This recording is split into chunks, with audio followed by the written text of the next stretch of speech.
La première journée de la saison emmène l'Olympique Lyonnais du côté de la Méno en Alsace. C'est Alain Caveglia qui se crée la première occasion. Bien servi par Christophe Delmotte, Alexander Wenzel, le gardien strasbourgeois repousse bien. Mais ce coup de tête volontaire du capitaine lyonnais prouve bien que Caveglia, en ce début du mois d'août, est l'atout offensif numéro 1 de l'OL. L'atout défensif numéro 1 s'appelle Grégory Coupet. La preuve, face à cette inspiration de Collet, il décolle pour venir protéger son premier poteau. Collet n'en croit pas ses yeux.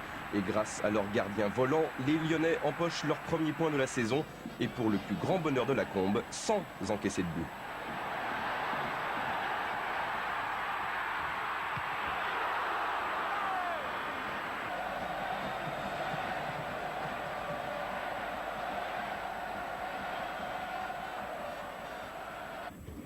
Huit jours plus tard, Gerland est sous le soleil en cette fin d'après-midi. Le Toulouse de Guy Lacombe tient le match nul pendant 20 minutes. Pourtant, une simple erreur défensive va déclencher un magnifique feu d'artifice estival. Caveglia récupère, lève la tête et déclenche une frappe étonnante. Lyon mène 1-0.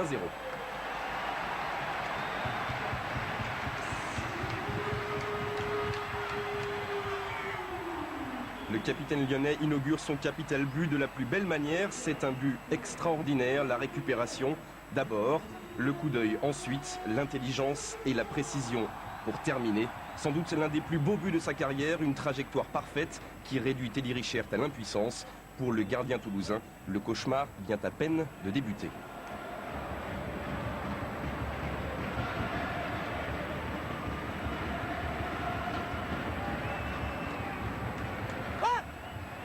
Patrice ! 1-0 à la pause, Richert connaît son premier bourreau, Yannick Roth découvre le sien face à lui. Frédéric Canouté déploie ses interminables segments, enchaîne les passements de jambes jusqu'au centre précis. À l'arrivée, Alain Caveglia semble s'élever sans effort, prise à contre-pied. Richert s'incline pour la deuxième fois.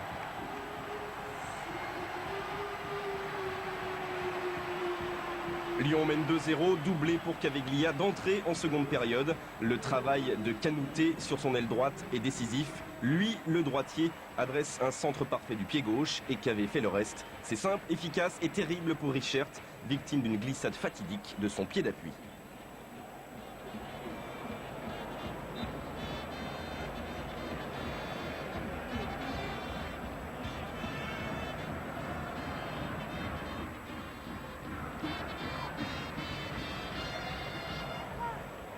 La suite est une grande première qui fait chavirer Gerland. Vicage Dorasso, arrivé du Havre à l'intersaison, délivre sa première passe décisive vers Marco Grassi, lui aussi petit nouveau au sein de l'effectif olympien. Au bout de sa course, l'international suisse inscrit le troisième but lyonnais. Toulouse respire de plus en plus difficilement et le public de Gerland commence à réaliser qu'avec Dorasso à la baguette, Canouté en détonateur, Caveglia et Grassi en finisseur, cet OL-là a des arguments de début de saison plutôt flatteurs.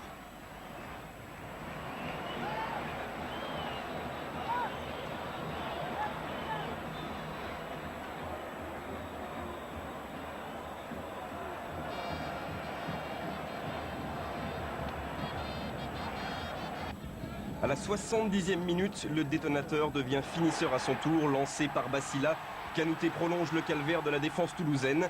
Il est trop grand, il va trop vite et enroule bien son tir du gauche. Ce sera l'unique but de la saison pour ce jeune joueur, produit de l'école lyonnaise. Car par la suite, des pubalgies à répétition perturberont complètement son parcours. Quoi qu'il en soit, de telles qualités doivent lui réserver un bel avenir. «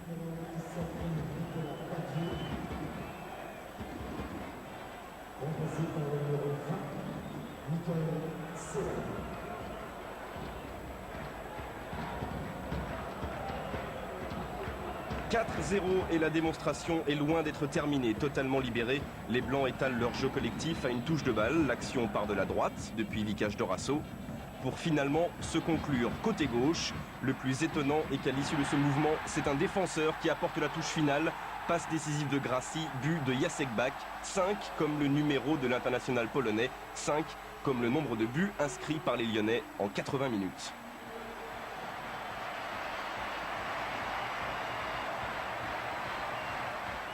Richert est à terre et Gerland, un mois après la finale du Stade de France, se dit que l'effet Coupe du Monde est toujours dans l'air.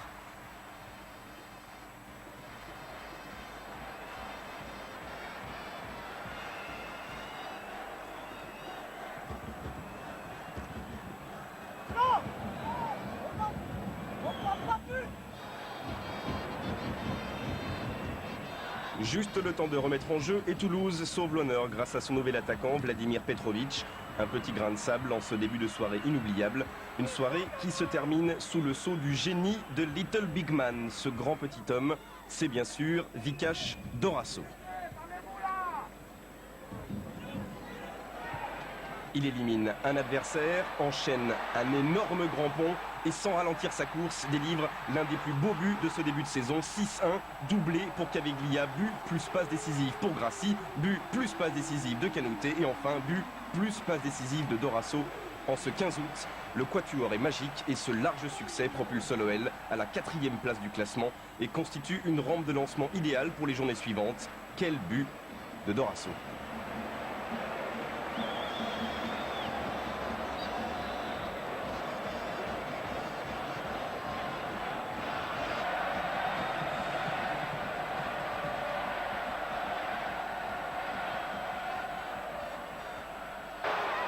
Le deuxième déplacement réserve un autre promu à l'Olympique Lyonnais, au stade du Moustoir à Lorient.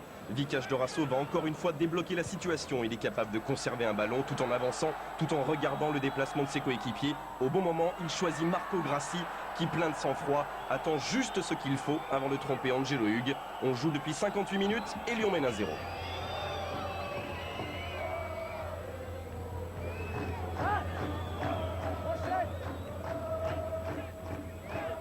Les Lyonnais inscrivent leur premier but en déplacement avant de tenir jusqu'à la fin du match face à des Bretons volontaires. La défense tient, Coupé repousse tout, comme cette frappe du Brésilien Emerson. En ce 22 août, l'OL est 3e du classement.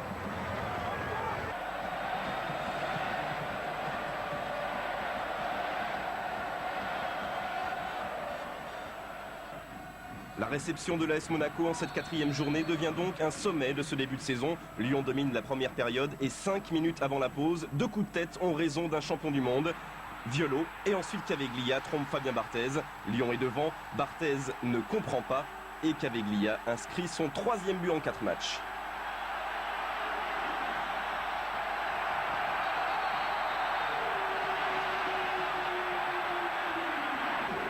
Pourtant, à la 75e minute, le bel édifice se craquelle.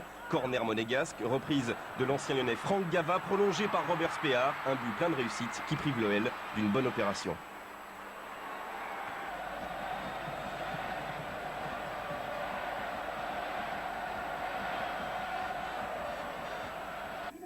La 5e journée réserve des retrouvailles à Alain Caveglia. Le capitaine lyonnais a passé 4 saisons sous les couleurs sochaliennes. Et bien sûr, Olivier Baudry et le Stade Bonal ne l'ont pas oublié. En ce début septembre, les Lyonceaux d'Adji Bezic vont mal et en plus ne sont pas aidés par le destin. La reprise de Delmotte permet à l'Olympique lyonnais de prendre l'avantage. Premier but de la saison pour Delmotte et nouvelle preuve du manque de réussite sochalien. C'est Boniface qui vient prendre à contre-pied Vincent Fernandez.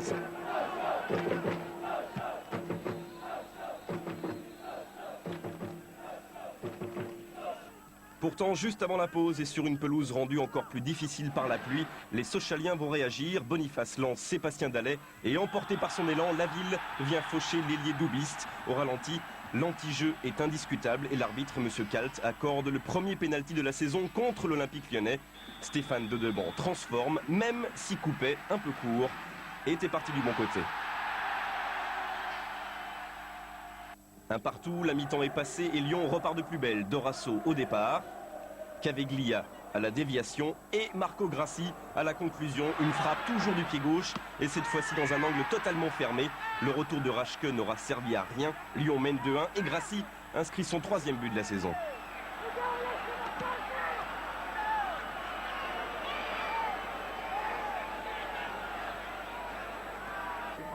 Comme à Lorient, Lyon tient un nouveau succès à l'extérieur. Comme à Lorient, Grégory Coupet réussit les parades qui préservent les 3 points. La plus belle, cette extraordinaire détente face au pied gauche d'Olivier Baudry. Du bout des doigts, l'homme volant détourne un ballon qui semblait cadré. Un nouveau succès qui propulse l'OL à la 2e place du classement.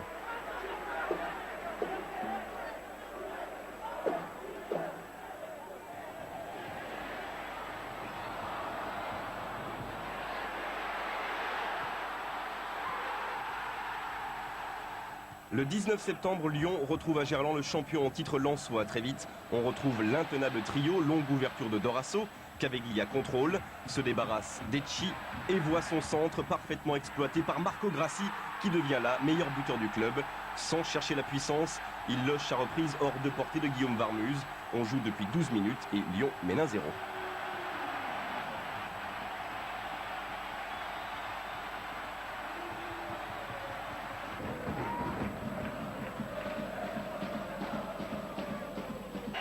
« 20 minutes plus tard, Caveglia le passeur va redevenir Caveglia le buteur. Lens domine, mais les contre-attaques lyonnaises renversent tout sur leur passage. Dorasso permet à son capitaine d'inscrire un but de danseur étoile. L'OL mène 2-0 en n'ayant eu besoin que de 2 petites occasions pour prendre le large. Vous l'aurez compris, en ce début de saison, l'émulation chez les buteurs lyonnais est totale. 4 buts chacun en termes d'efficacité. Le duo Wiltord-Lasland a sans doute trouvé un digne concurrent.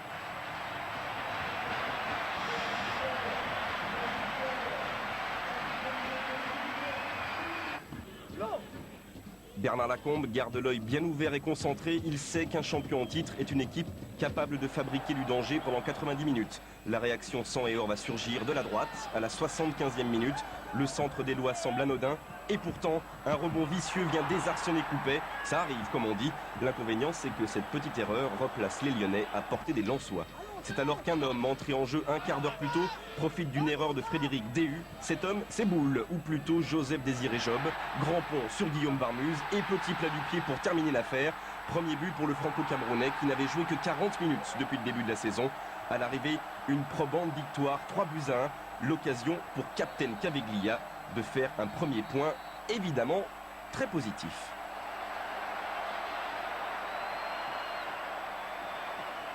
Je pense que c'est bien pour le groupe, c'est bien pour le public lyonnais d'un bon début de championnat.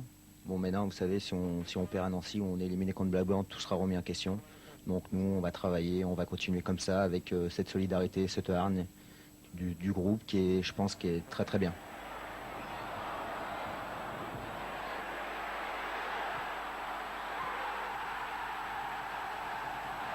À Nancy, justement, des Lyonnais un peu émoussés se contentent de gérer sans trembler. Un match sans relief, sans spectacle. Alors des petits gestes acrobatiques comme l'aile de pigeon signé Job ou la tentative de Delmotte sont des rayons de soleil au milieu d'une soirée un peu grise. Privés de Laville, blessés et de Grassi suspendus, les Bleus pourront regretter de ne pas avoir pu aller chercher une victoire possible. Mais pour Hubert Fournier, l'essentiel est préservé. Lyon occupe toujours la 2e place.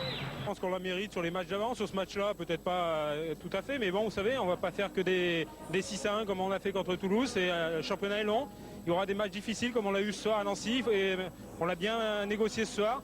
Maintenant, on n'en est qu'à la 7e journée. Il y a encore beaucoup de chemin à parcourir pour encore se prendre pour un prétendant au titre. Frédéric Roux et Grégory Coupet peuvent quitter Marcel Picot avec le sourire. Ils ont passé une soirée tranquille, mais alors tranquille.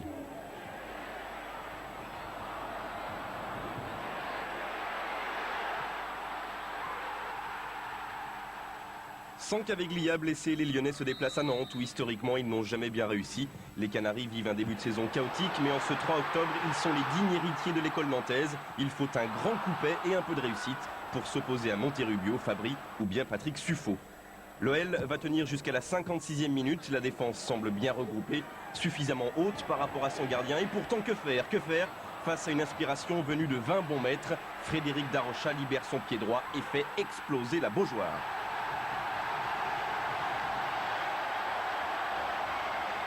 Jusqu'au bout, les Blancs croiront à l'égalisation, mais la fatigue accumulée en Coupe d'Europe pèse de plus en plus lourd.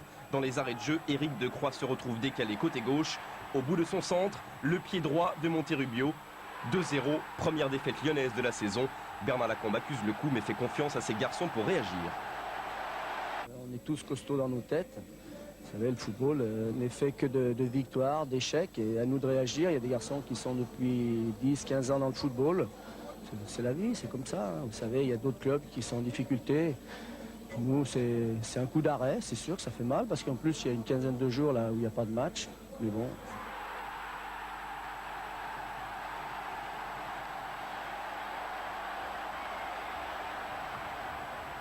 OL PSG, c'est toujours un sommet, même si le Paris Saint-Germain cafouille totalement son début de saison. Sans Caveglia, l'OL va révéler en ce 16 octobre un nouvel expert en coup de pied arrêté.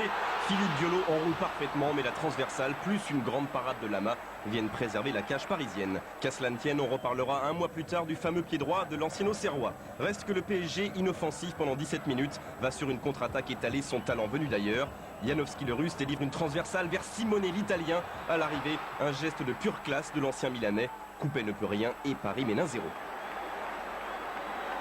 L'OL repart de plus belle après la pause. Bernard Lacombe en a profité pour remplacer Bréchet par Coquard. 48e minute, Grassi prend de vitesse le stopper allemand Christian Burns, déboule dans la surface et choisit l'arme fatale. Un centre en retrait vers Dorasso, finalement exploité par Coquard. Le coaching de Bernard Lacombe prouve son immédiate efficacité. L'OL revient à hauteur du Paris Saint-Germain, Gerland explose. Christophe Coquard, lui, n'avait été titulaire qu'une seule fois auparavant. C'était à Nantes. Le remplaçant de grand luxe prouve qu'il ne maîtrise pas que son pied droit. Lama s'incline, Rabé Sandratana intervient en vain.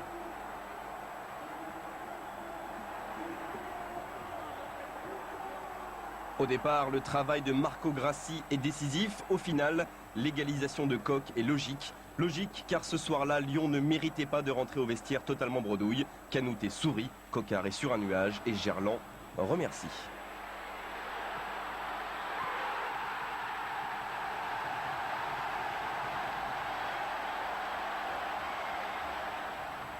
L'abbé Deschamps a rarement souri à Lyon. On se souvient d'un terrible 7-0 il y a quelques saisons. En 98, la tête de Steve Marley permet une fois encore aux Auxerrois de l'emporter. Deuxième défaite de la saison pour l'Olympique lyonnais. Lacombe le sait, la qualification contre Blackburn en Coupe de l'UEFA a laissé des traces.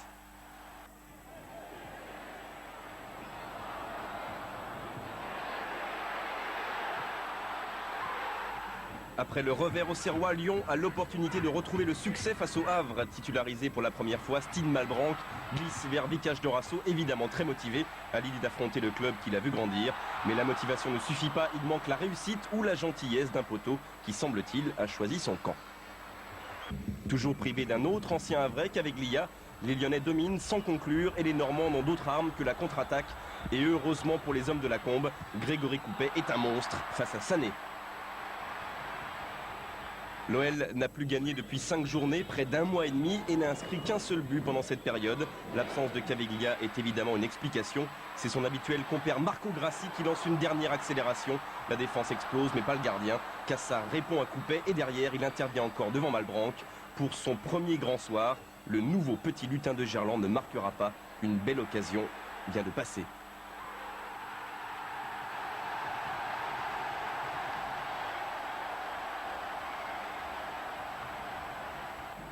À Saint-Symphorien, 5 jours plus tard, l'Olympique lyonnais va vivre une première période de souffrance. Le vice-champion en titre et en crise combine facilement jusqu'à Bruno Rodriguez, 21e minute. Metz mène 1-0, conséquence immédiate du carton rouge reçu par Cédric Uras 2 minutes plus tôt. Le jeune défenseur est le premier lyonnais expulsé de la saison et à 10, les Blancs oublient encore Rodriguez. L'angle de frappe est idéal et après moins d'une demi-heure, les Grenats font le break. Rodriguez célèbre avec une photo de sa fille imprimée sur son t-shirt, mais grâce au lumineux Vicage Dorasso qui a vu le départ de Coquard, Lyon réagit au meilleur des moments possibles. À la 44e minute, juste avant la pause, Coq inscrit son deuxième but de la saison. Vicage Dorasso, lui, ne compte déjà plus le nombre de ses passes décisives.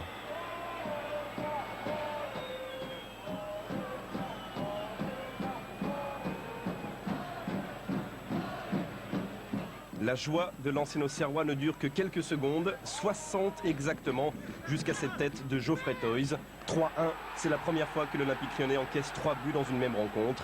La suite du match est complètement folle. Alain Caveglia est de retour après un mois et demi d'absence en championnat et il entend le faire savoir dans la surface. Le capitaine lyonnais s'incruste à l'énergie mais vient buter sur Lionel Letizy.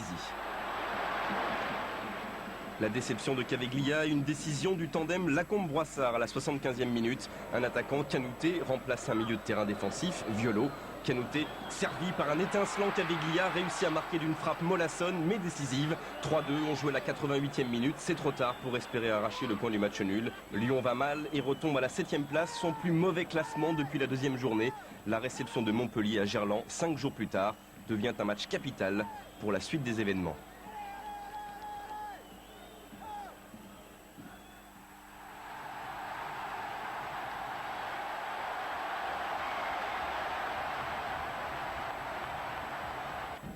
Du match face à Montpellier, on retiendra une première période crispée et une véritable délivrance à la 48e minute. Coquard amorti pour Caveglia qui reste fidèle à sa légende. La frappe est somptueuse. Il inscrit là son 90e but en première division, son 5e de la saison.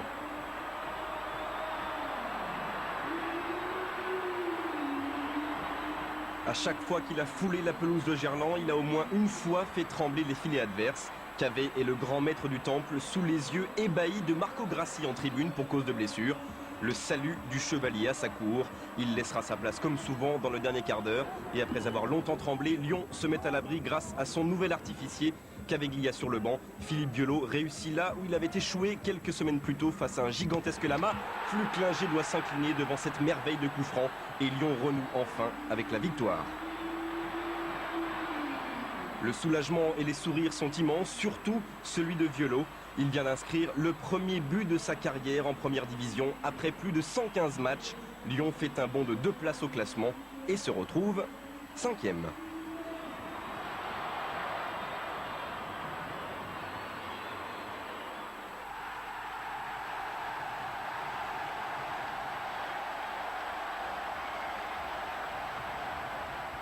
Et le 5e, Lyon qui se déplace chez le 3e, le surprenant Stade Rennais. Cela intéresse forcément le sélectionneur national Roger Lemaire. Un match très tactique au stade de la Route de Lorient. Deux blocs bien en place se font face sans réellement s'inquiéter. La plus chaude alerte arrivant en toute fin de rencontre avec cette tentative de Fernandez repoussée par Coupet. L'OL se créera une petite chance sur ce centre de Canouté destiné à Coquard. Revaux intervient. C'est un bon point de prix avant de retrouver l'Olympique de Marseille quelques jours plus tard. Bernard Lacombe est rassuré.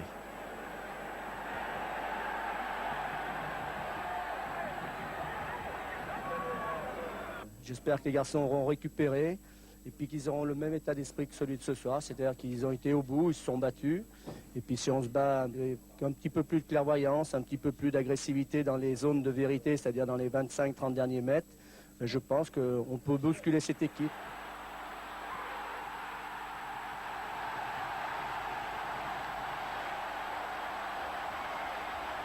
Et face à Marseille, Lyon va définitivement accéder au rang de ténor du championnat. Une longue transversale de Stine Malbranck que David Linares exploite comme un avant-centre et avec beaucoup de réussite. Après 17 minutes en première période, Gerland chavire de bonheur et se souvient sans doute d'un 8-0 infligé aux Marseillais en toute fin de saison il y a 2 ans. Reste que l'OM s'est nettement renforcé depuis et qu'en 98, au soir de cette 15e journée, personne n'a encore fait chuter la forteresse bâtie par Roland Courbis. Avec l'aide involontaire de Laurent Blanc, David Linares choisit la plus grande des occasions pour inscrire son premier but en première division. Lyon mène 1-0 et malgré le froid, Gerland est en fusion.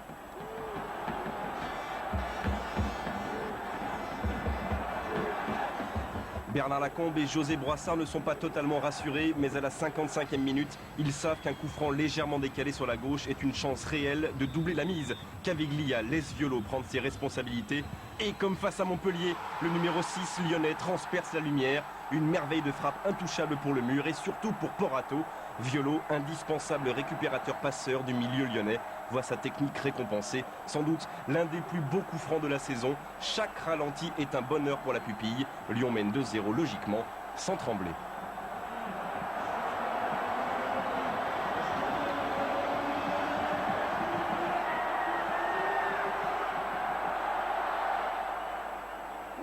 Et Marseille forcément va réagir et se montrer de plus en plus dangereux en fin de seconde période. Nous sommes à la 77e minute. Dans 6 minutes, Jacek Bak sera expulsé pour une vilaine faute. À 11 contre 11, les Marseillais combinent bien sur la droite. Dans ce beau mouvement, il y a entre autres Bravo, l'ancien lyonnais. Un ballon qui file jusqu'à Titi Camara, côté droit.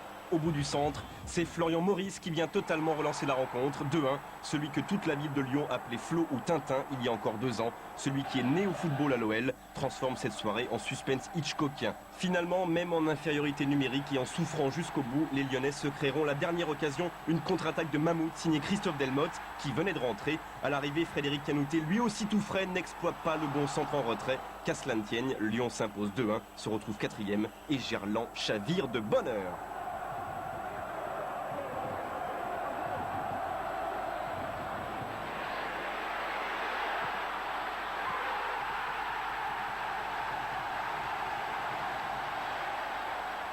Quelques jours après avoir réussi un bon match aller face aux Belges de Bruges en Coupe d'Europe, Lyon paie cash le prix de ses efforts sur l'île de Beauté.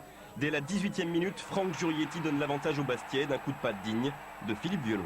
5 minutes passent et on retrouve les Corses, désormais totalement euphoriques. Leur système à 3 attaquants utilise toute la largeur du terrain et au bout du centre, ils sont 2 à pouvoir tromper Coupet, Matingou d'abord, Frédéric Ney ensuite. Comme à Nantes et à Metz, Lyon est mené 2-0. Comme à Metz, les Blancs vont reprendre espoir juste avant la pause. Coup franc de Marco Grassi, bêtement expulsé quelques jours plus tôt en Coupe d'Europe. Éric Durand s'incline, Sambac suspendu et surtout sans Violo et Caveglia, tous les deux légèrement blessés. L'OL n'est pas encore totalement hors du coup dans cette rencontre. 2-1 et un quart d'heure de pause pour récupérer.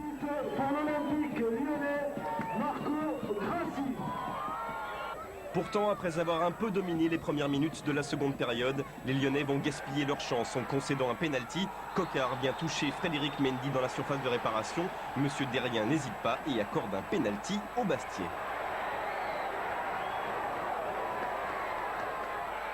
Pierre-Yves André s'élance et choisit la force face à Grégory Coupet. 3-1, 68e minute. Voilà le deuxième pénalty encaissé par l'OL après celui de Dedeban, le Sochalien. André ajoutera un 4e but magnifique après le Messin Rodriguez. Il réussit un doublé face à Lyon qui subit à Furiani sa plus lourde défaite de la saison.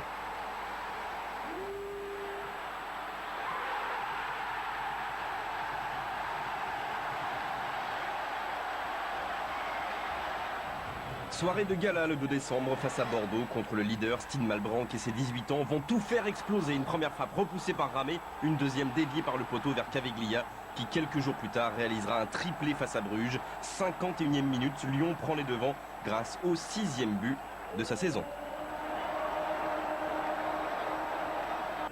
Et puis un quart d'heure avant la fin, on retrouve Stine Malbranck servi par Coquard. Le jeune prodige lyonnais évite un tacle mais vient buter sur Ulrich Ramé. Pourtant Vicage Dorasso rôde au bon endroit et du pied gauche, il vient doubler la mise. Malbranck, Dorasso, Dinalo, Chiesa, Lyon a toujours aimé les lutins géniaux. Et même si Wiltord sauvera l'honneur girondin un peu plus tard, après 2 parades gigantesques de Coupet, Lyon s'impose avec panache.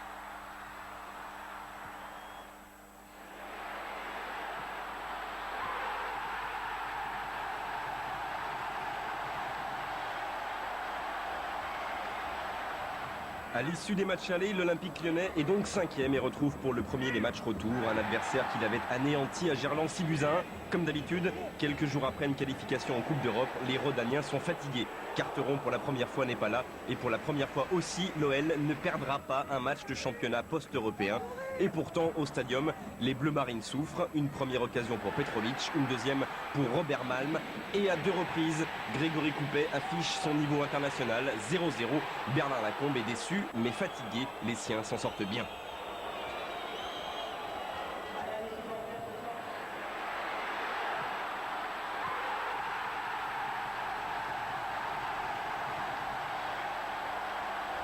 Quatre jours plus tard, l'Olympique lyonnais passe tout près de la catastrophe face au promu lorientais.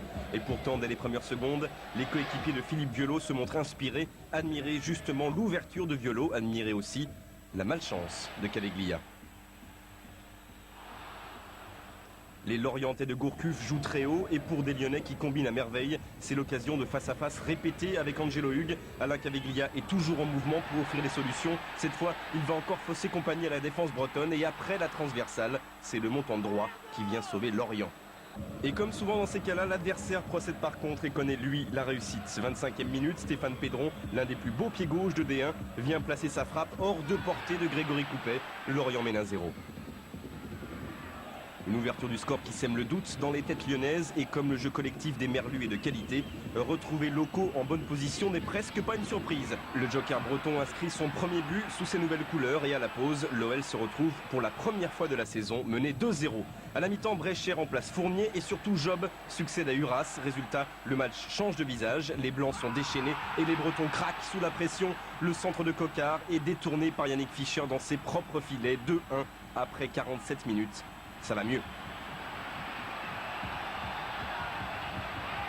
Dès lors, les Lyonnais vont se découvrir en tentant d'égaliser à tout prix et à plusieurs reprises, Coupet sauve les meubles avec classe. D'abord face à Loco.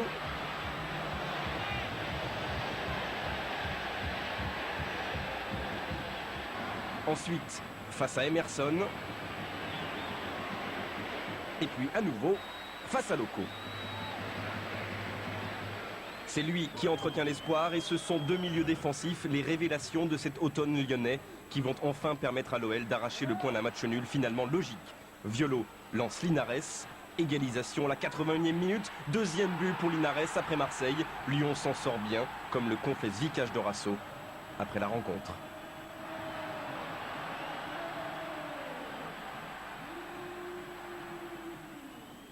On a montré qu'on avait de grosses ressources morales pour revenir au score et puis finalement prendre un point qui est plutôt flatteur quand on voit les images.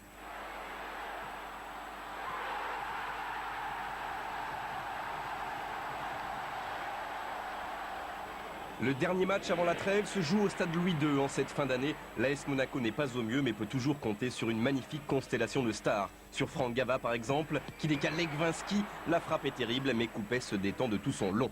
Les occasions rouges et blanches se multiplient, mauvais renvoi qui replace Ludovic Giuli dans le sens du but. Même espoir, même punition. Cette belle parade de Grégory Coupet, 10 roseaux lyonnais qui plient mais qui peuvent compter sur un chêne pour protéger leur cage. Première occasion lyonnaise sur ce corner frappé par Caveglia. Jacek Bak saute plus haut que tout le monde et il vient lober Fabien Barthez. Après 24 minutes, Lyon ouvre le score contre le cours du jeu.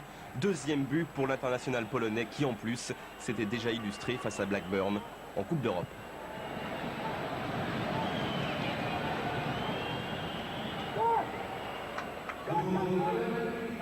Bernard Lacombe n'est pas rassuré pour autant et il voit en plus entrer en jeu deux champions du monde pour les 45 dernières minutes. Pourtant, l'arrivée de Trezeguet et d'Henry ne permettra pas à l'AS Monaco de combler son retard. La plus belle occasion venant du remplaçant Marco Grassi. Le ballon voyage devant la ligne de but. Mauvaise relance de Martin. Et là, Christophe Coquard pense avoir marqué, mais Monsieur Bré estime que le ballon n'a pas franchi la ligne. Lyon s'impose quand même. Premier bilan de Bernard Lacombe avant quelques jours de vacances bien mérités. Nous sommes 3e du championnat, on a fait 6 mois depuis le 22 juin, un bon travail. Et puis surtout, on est qualifié pour les quarts de finale de la Coupe d'Europe. C'est deux belles satisfactions pour le club. Et votre président à côté dit Batistuta, s'il a l'argent pour acheter Batistuta, est-ce que vous acceptez Batistuta? Oui, il faudra qu'on hypothèque Fourvière et le stade de Gerland.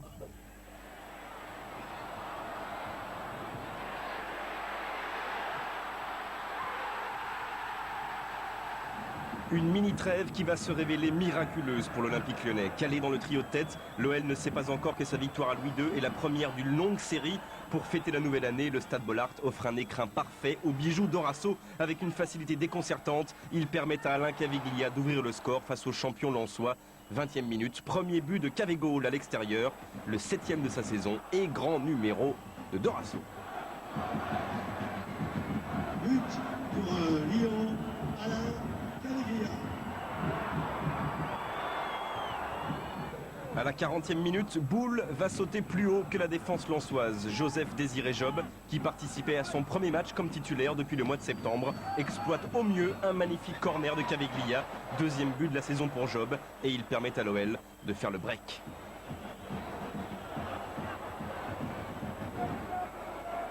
But pour Lyon, Joseph Job. À l'image d'Alex Niarco, les Lensois sont à côté de leurs chaussures, un peu dépassés. Et c'est justement au moment où le grand Ghanéen est sur la touche que le champion va boire la tasse. Une contre-attaque éclair. Caveglia va lancer Job au moment idéal. Reste un coup de patte parfaitement distillé. 3-0 doublé pour le franco-camerounais. Un succès éclatant pour l'OL qui dès lors, gonflé de confiance, va enchaîner des victoires et malheureusement vivre aussi un terrible drame. But pour Lyon, Joseph Job.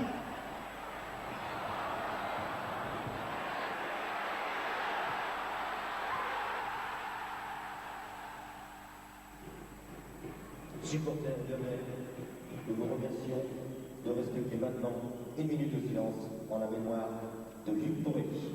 Adieu Luc, le message est tout simple et en ce 6 février, Gerland est terrassé par la tristesse. Quelques heures plus tôt, Luc Borelli, le gardien remplaçant de l'Olympique lyonnais, est décédé dans un accident de la route. Sur la pelouse, l'émotion est immense. Tous les gardiens de l'OL forment un cercle soudé par le chagrin.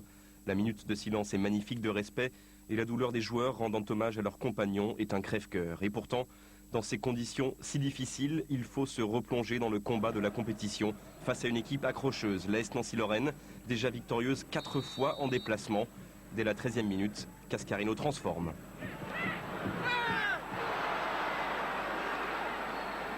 Il faudra attendre 64 minutes pour que les Blancs, forcément perturbés, refassent surface. Carteron parvient à glisser vers Marco Grassi qui n'est pas en position de hors-jeu. Égalisation, le Suisse tombe à genoux. Pas de course, pas de joie exubérante. Tout le monde sait à qui ce but est dédié.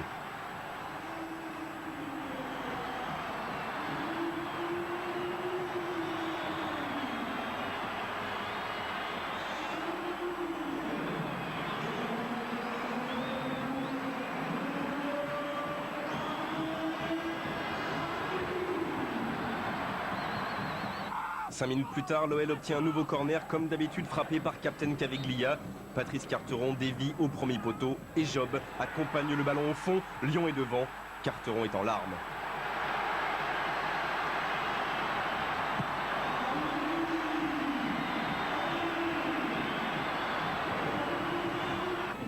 Et les joueurs de la Combe poussent toujours. Dorasso accélère et alerte Alain Caviglia. Le meilleur buteur lyonnais pousse Frédéric Roux à la faute. Penalty, Cavé qui ne manque jamais ou presque depuis le petit point blanc dira plus tard avoir été victime d'un voile devant les yeux juste avant de frapper. Il voulait trop marquer pour son ami Luc. Pourtant l'OL s'impose quand même et dans les larmes, le groupe se resserre encore plus.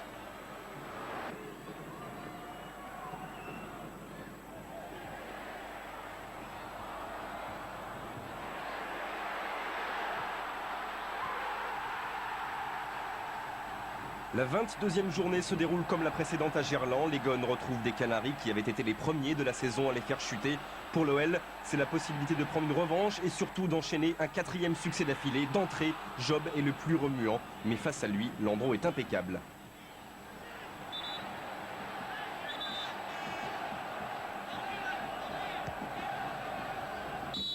Des Lyonnais toujours à l'attaque et toujours dangereux sur corner. À l'arrivée, Job se heurte encore à Landreau, mais suivez bien la relance nantaise car l'action est loin d'être terminée.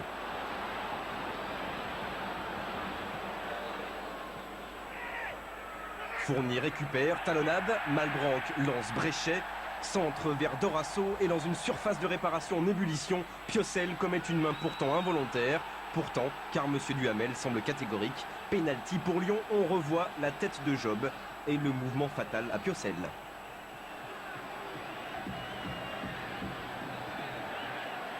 « 36e minute, Caviglia s'impose, cette fois-ci pas de voile devant les yeux, mais de la détermination au bout du pied. Un but pour son ami Luc, le 8e de sa saison et le premier pénalty inscrit par Lyon en 22 journées.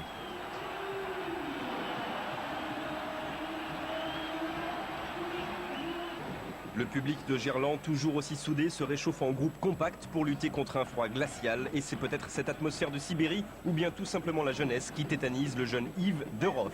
Un dégagement totalement manqué qui se transforme en passe décisive pour Alain Caviglia. Il réussit le geste parfait et exploite l'erreur nantaise. Dès le début de la seconde période, Lyon a 2 longueurs d'avance, 2 comme le nombre de doublés jusqu'ici réussi par Cavé.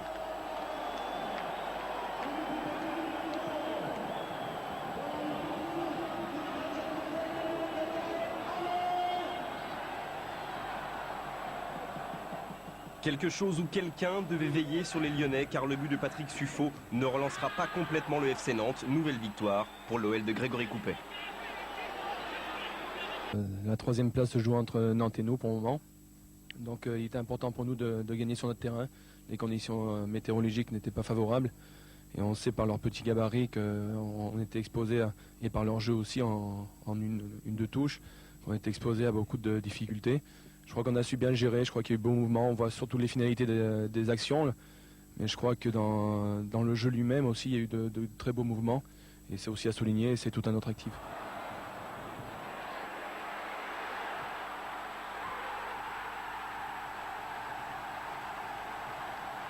C'est un Paris Saint-Germain exsangue qui accueille l'Olympique Lyonnais au Parc des Princes. Lyon vole sur un nuage de confiance et de confiance qui explose au grand jour sur ce type de geste. Frappe terrible de Dorasso repoussée par un étonnant Casagrande. Pour Vikash le magicien, ce n'est que partie remise.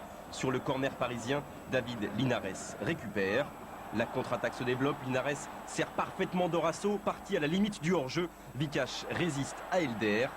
et vient provoquer Dominique Casagrande. Au bout d'une action de plus de 70 mètres, le meneur de jeu lyonnais obtient un pénalty indiscutable. Monsieur Saul voit sa décision confirmée par les ralentis. La main du gardien parisien est venue percuter la cheville de Dorasso. À 10 minutes de la fin, Alain Caveglia a la victoire au bout du pied après avoir battu Landreau. Il trompe Casagrande, 10e but pour Cavegol qui voit son total grimper à 95 en première division. Il est le meilleur goléador du championnat encore en activité. Un but bien amené par le rusé Dorasso.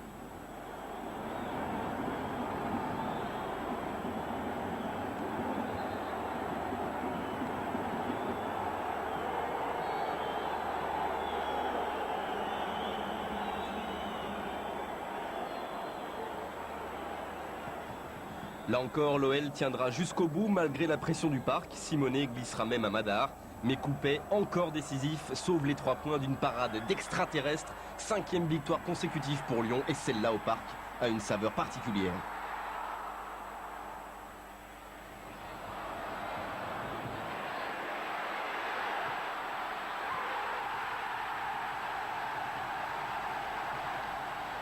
Lors de la 26e journée, l'Olympique lyonnais reçoit un autre grand du championnat mal en point dans sa saison. Pourtant, la JOCR résiste pendant 80 minutes. C'est le moment choisi par l'increvable Patrice Carteron pour provoquer Diomède dans la surface auxerroise. Un attaquant qui accroche un défenseur, symbole d'une fin de match ébouriffante. Caveglia, lui, ne laisse aucune chance à Fabien Cole. 1-0.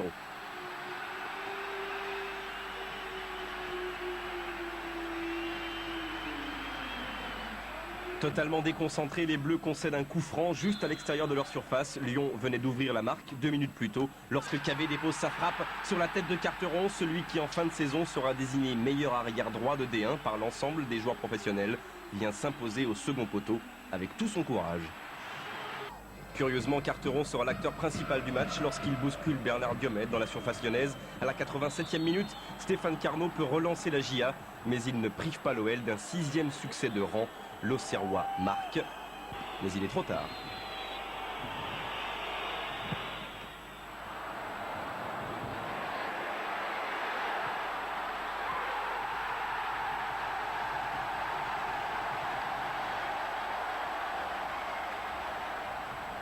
Au Havre, qui lutte pour le maintien, l'Olympique lyonnais rate une belle occasion de poursuivre sa chevauchée fantastique. La faute d'abord au joueur de Joël Beaujouan, très motivé. La faute aussi à Grassi, expulsé pour un coup de coude 5 minutes avant l'ouverture du score de Cyril Pouget. À 10 contre 11, Lyon s'expose forcément et les Normands tentent le tout pour le tout. La plus belle occasion surgit du pied droit du Slovène Kustovic. Coupet est battu, mais heureusement pour lui, pas sa transversale. En toute fin de rencontre, l'OL ne cherche qu'à limiter les dégâts. La victoire havraise est méritée. Elle n'est obtenue que sur la plus infime des marges, grâce encore à Coupet, qui s'interpose face à Solois. C'est la première défaite lyonnaise depuis 4 mois en championnat.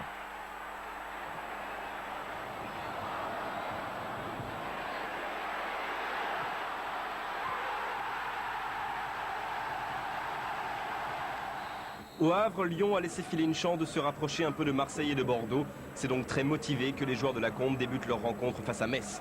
Les Lorrains l'avaient emporté à l'aller, Carteron n'a pas oublié, mais le poteau de Letizy n'a lui aucune mémoire. Lyon domine mais ne marque pas, ou plutôt si, mais la manière ne convient pas à l'arbitre M. Layek.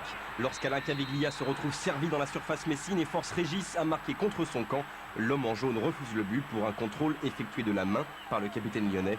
Chose étonnante, Caveglia avait déjà inscrit un but face à Metz en cédant du bras et à l'époque, il avait été validé.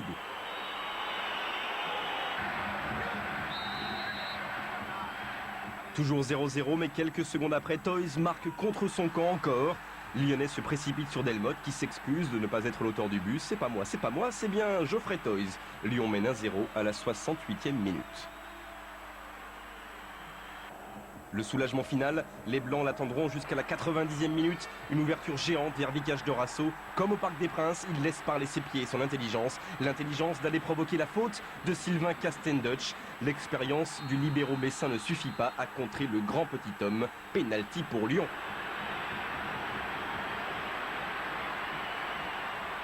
En l'absence de Caveglia, sorti 6 minutes plus tôt, Violo double la mise. 4e victoire consécutive à Gerland et à chaque fois, Lyon a marqué 2 fois.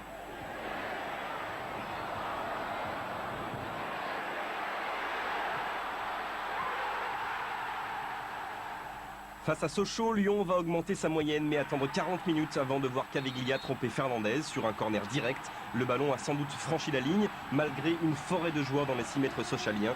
97e but dans la carrière de Cavegol.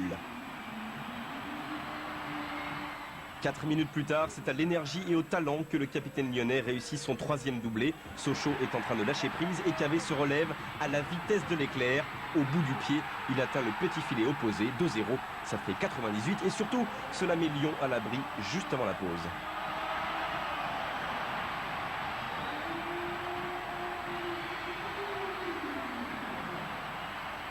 En seconde période, Caveglia régale ses statistiques avec un nouveau corner décisif, repris par un Christophe Coquard bien isolé, et 1, et 2, et 3e but dans la saison de l'ancien Auxerrois, et 1, et 2, et 3-0 pour l'Olympique lyonnais. Pas pour longtemps car les Sochaliens sont motivés. Ce match en retard de la 21e journée, prévu initialement en janvier, peut leur permettre de prendre un point important dans l'optique du maintien. Et lorsque Delmotte bouscule Dallet, Bougère n'hésite pas au moment du pénalty. 3-1. 5 minutes avant la fin, l'OL inscrit l'un des plus beaux buts de sa saison. L'heureux propriétaire de cette frappe sublime s'appelle David Linares. C'est énorme, Coupet n'en revient pas, Carteron est heureux comme un gamin. 4-1, l'équilibre du corps est une perfection.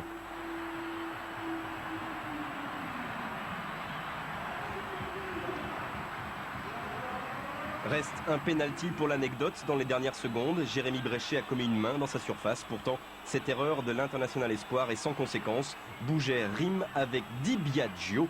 4-1 et Lyon reprend ses distances avec Rennes et Monaco.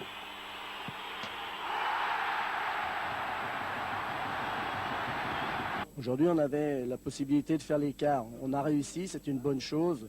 Mais vous savez, le prochain match, nous allons à Montpellier. Ça va être un match très difficile parce que Montpellier peut jouer encore l'Intertoto. Tous les matchs vont être difficiles et même si on a quand même fait un pas vers la 3e place, ça y reste 18 points à prendre et tout le monde va se battre jusqu'au bout, aussi bien Rennes que Monaco, pour essayer de venir nous titiller jusqu'au bout. En attendant, le président Jean-Michel Aulas est un homme heureux. Pour la première fois, il peut fêter son anniversaire avec la Ligue des Champions en point de mire.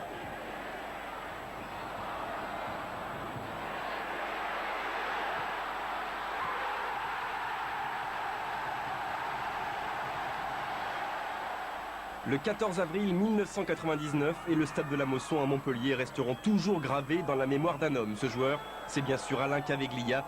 Dominé par Montpellier, Lyon ouvre la marque sur sa première occasion. Bréchet trouve Cavegol qui désarçonne Cassard à la demi-heure de jeu. Vous comptez bien, cette tête est le 99e but du capitaine lyonnais.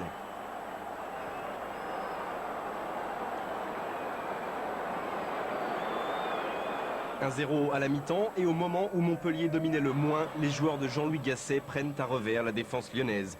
Ouverture de Robert, Maoulida laisse passer et Delay conclut. Un partout.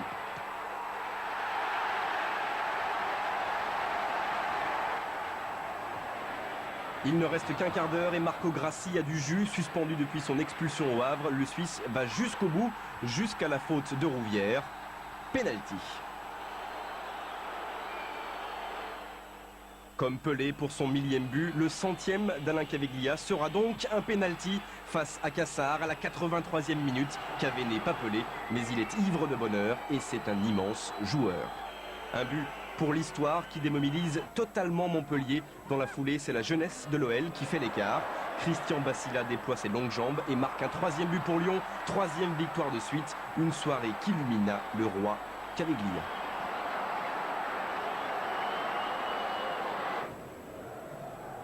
C'est vrai que c'est un grand moment. Bon, c'est vrai que c'est dans une continuité, c'est le travail, c'est la régularité. Je suis fier d'avoir marqué 100 buts. Bon, maintenant, il ne faut pas s'arrêter là. Mais ça fait quelque chose. C'est plutôt un truc personnel. Je m'étais fixé des objectifs, c'est d'être toujours régulier. Et je pense que les 6-7 dernières saisons, bah, c'est ça, c'est bien. Mais bon, je dédie tous ces buts surtout à mes coéquipiers dans n'importe quel club que j'ai joué, aussi bien à Sochaux qu'au Havre et à Lyon. Ça a été plutôt une histoire de groupe, mais bon, ça fait toujours plaisir.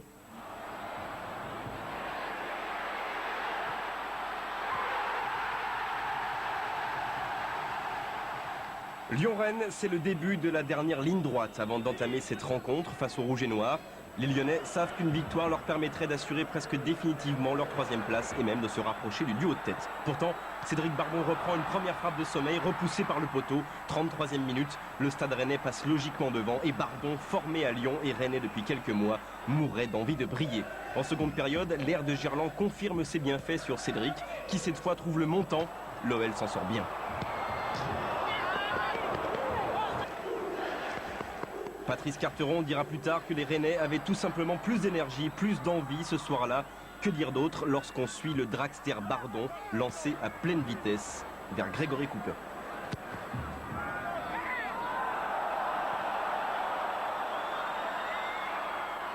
D'un crochet, le Rennais gagne son duel et provoque la faute du gardien lyonnais. 72e minute, Monsieur Derrien avertit Coupet et surtout désigne le petit point blanc en accordant un pénalty. Pour un groupe aussi solide que celui de Paul Le Guen, cela offre pratiquement le but de la victoire à Shabani Nonda. Le Burundais, l'une des grandes révélations de la saison, n'a encore jamais marqué sur pénalty. Mais face à Coupet, il choisit tranquillement d'ouvrir son pied. 2-0. Par la suite, Bernard Lacombe fait entrer Malbranck et Job, mais cela n'entraîne pas la réaction escomptée. Regardez bien la jambe de Christophe Revaux sur sa réception. Derrière, Lyon ne marque pas, mais le gardien rennais a senti les ligaments de son genou craquer. Image terrible d'un des gentlemen du championnat. Il sait là que sa saison est terminée et comme Paul Le Guen a déjà effectué ses 3 changements, c'est l'attaquant Nicolas Gousset qui prend le poste de gardien. Les Rennais sont à 10. Gousset n'a pas encore touché le ballon, il va le faire très vite, mais à l'intérieur de ses filets. 2-1 dans les arrêts de jeu, Coquart le buteur sonne la charge, mais il est trop tard. Les Bretons sont les premiers à s'imposer à Gerland depuis plus d'1 an et demi, 10 jours avant d'aller à Marseille. L'OL subit un coup d'arrêt mérité, Rennes et Monaco se rapprochent un peu plus. Des Rennais qui par la suite ne se remettront pas de la blessure de Revaux. Des Lyonnais qui devront se battre jusqu'au bout pour préserver cette 3e place qu'ils occupent depuis 8 journées.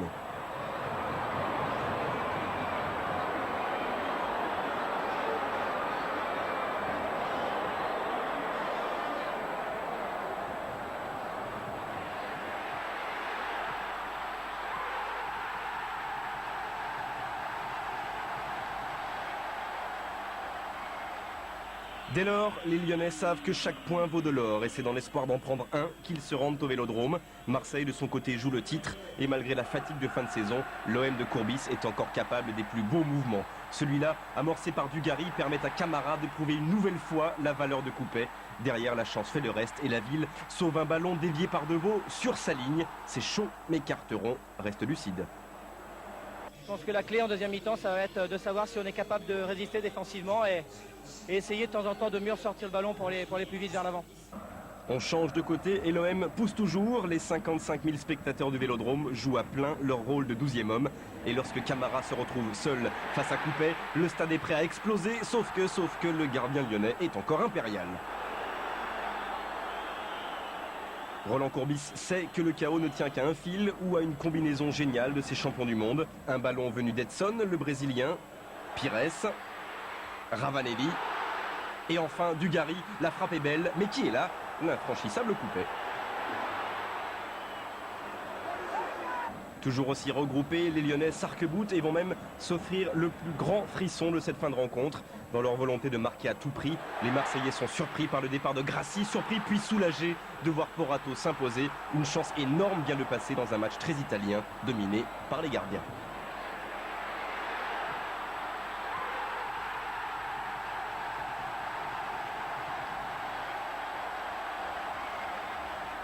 Le 5 mai, l'OL accueille Bastia, vainqueur 4-1 à Furiani. Les Corses cherchent à sauver leur tête en D1. Des premières minutes dominées par les Blancs jusqu'au coup de théâtre. Pierre Laurent exploite la tête en retrait mal dosée de la ville. L'angle est fermé, mais Bastia, dès la 5e minute, mène 1-0. Soutenu par Gerland, Lyon essaye d'égaliser pendant une demi-heure. Par la droite, dans l'axe, et puis de la gauche. Cette tête de Job est repoussée par Durand, mais ce n'est pas terminé, pas perdu pour tout le monde. Carteron récupère. Nouveau centre, repris par Caveglia. Et enfin, Joseph Désiré Job à la 46e minute de la première période. Lyon assomme Bastia à son tour. Ce 5e but dans la saison de Job permet aux joueurs de Lacombe de retourner au vestiaire avec des jambes plus légères. Aussi légères que celles d'Alain Caveglia et de l'opportuniste Boule.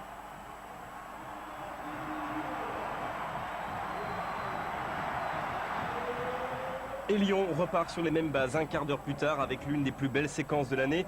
Talonnade de Job, de Malbranck et frappe de Dorasso. Toujours un partout, mais Dieu, que cela méritait mieux, doit songer Vikash Dorasso.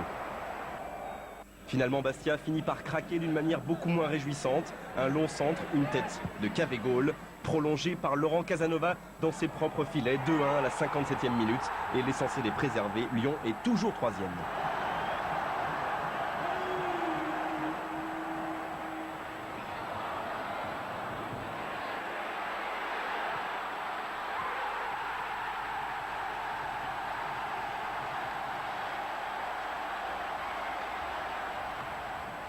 Au Parc Lescure, Bernard Lacombe retrouve un public qui l'avait enchanté comme joueur. Il retrouve surtout une équipe obligée de s'imposer pour espérer accrocher le titre. Bordeaux et ses artistes comme Johan Mikou, Coupé repousse l'intelligente pichenette, mais le ballon est resté en jeu.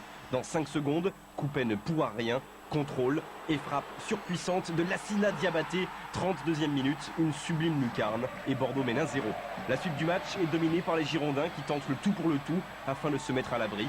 À Sylvain Wiltord, le prix de la plus belle occasion, a coupé encore la palme de la plus belle parade. Lyon s'incline pour la 7e fois de la saison, mais garde son destin entre ses mains.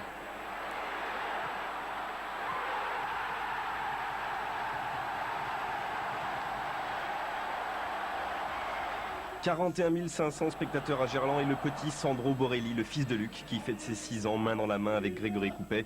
S'il bat Strasbourg en cette dernière journée, l'Olympique Lyonnais est assuré de terminer la saison à la 3e place et très vite le duo de la saison met les choses au point. Centre de Vikash Dorasso et reprise d'Alain Caveglia, 1-0 après 8 minutes. Gerland, qui cette saison n'a jamais été aussi beau, aussi chaud, aussi festif, rêve déjà de Ligue des Champions. Quelques minutes plus tard, une mauvaise relance strasbourgeoise offre une magnifique opportunité à Stine Malbranck. Bertin dégage mal, mais les Alsaciens peuvent compter sur le Slovaque Wenzel, l'un des meilleurs gardiens du championnat. Et puis, l'improbable arrive à la 37e minute. Rouxel remise vers Corentin Martins. La frappe est surpuissante et d'une trajectoire si improbable que Coupet ne peut s'y opposer. Un partout, Lacombe le sait à la pause, son Olympique Lyonnais n'est plus en Ligue des Champions car dans le même temps Monaco est en train de s'imposer face à Lorient. On change de côté et l'entrée de Grassi dynamise tout. Job reprend le centre en retrait et qualifie à nouveau l'OL pour la Grande Coupe d'Europe.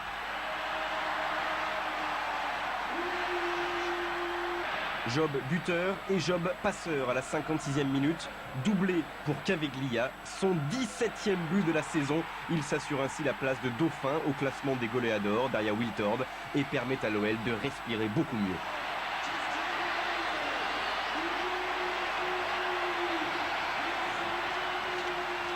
Mais Gerland va retomber dans l'angoisse d'un retour strasbourgeois lorsque Carteron bouscule Collet.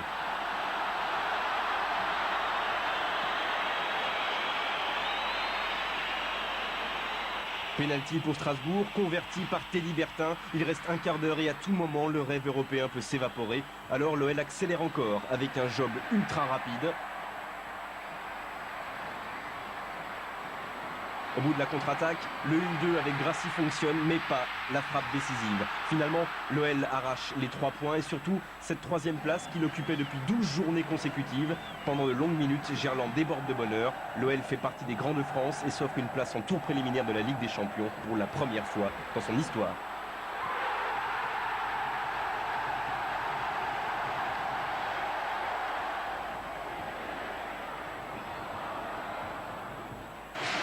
Le moment fort, c'est le quart final de la Coupe d'Europe. Il s'en est fallu de peu ici qu'on passe Bologne.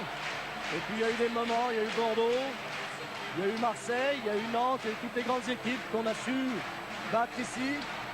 Maintenant, c'est une grande satisfaction de voir le stade comme ça. Et il faut avoir une pensée pour Luc Borelli.